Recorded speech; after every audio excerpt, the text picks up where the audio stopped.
Expository documentaries speak directly to the viewer, often in a form of authoritative commentary, employing voiceover or titles. Castles.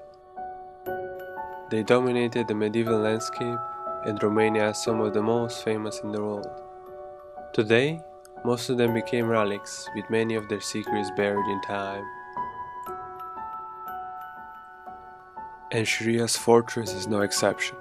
Located strategically in the West Hills of Romania, part of the Arad County, the fortress oversaw from the height of its walls and towers all the way around the cities surrounding it.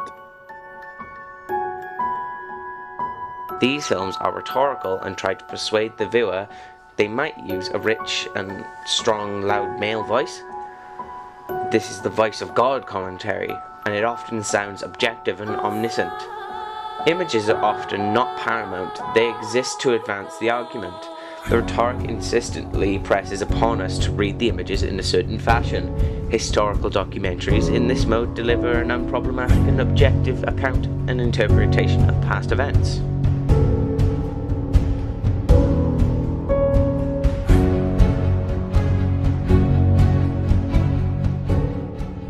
Although it was defended by deep ditches difficult to pass, Shiria's fortress was conquered and destroyed, but many of its walls remain standing. Today, only a reminiscent of what used to be an imposing fortress. It was built around the end of the 13th century using rocks from the dowry where it is placed. The importance of the fortress is demonstrated by the large number of villages managed. In 1525, the Shiria's fortress included 121 villages, 3 towns, several fairs, and more than 2,000 inhabitants. Many were led by the Romanian elite, nobles, and rulers of the country, such as the great leader Mihai Viteazul.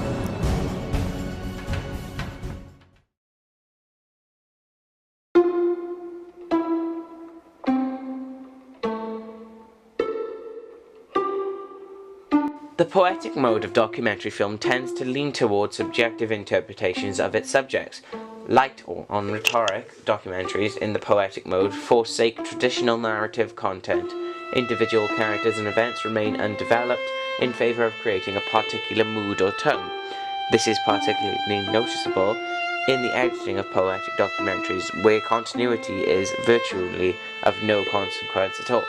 Rather, poetic editing explores associations and patterns that involve temporal rhythms and spatial juxtapositions.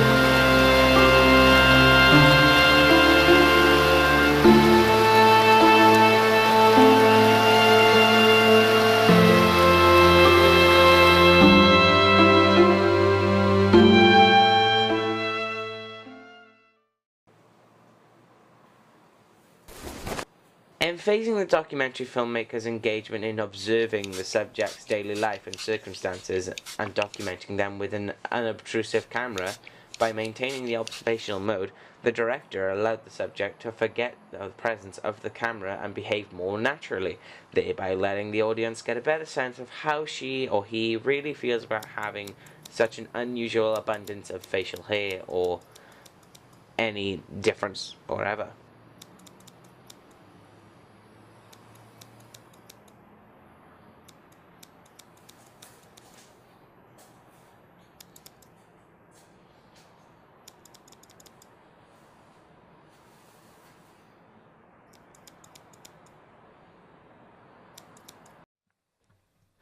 You should see my favorite people.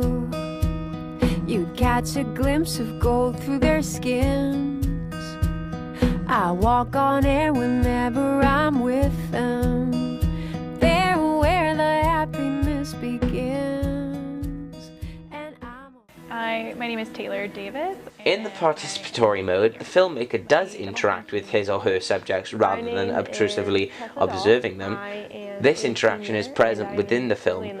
The film makes explicit that meaning is created by the collaboration or confrontation between filmmaker and contributor. Jean Rouche's Chronicle of a Summer in 1960 is an early manifestation of participatory filmmaking. At its simplest, this can mean the voice of the filmmakers is heard within the film. As Nicholas explains, what happens in front of the camera becomes an index of the nature of interaction between filmmaker and subject. But being a part of different organizations can have really allowed me to expand my social skills and my ability to communicate and my ability to be involved. Being part of Theta probably has more socially influenced me than athletic training program. I would have never met this many people just academically. Even classes, nothing. I wouldn't have met half of my friends that I have now, which is awesome. Couple of my best friends I would have never met.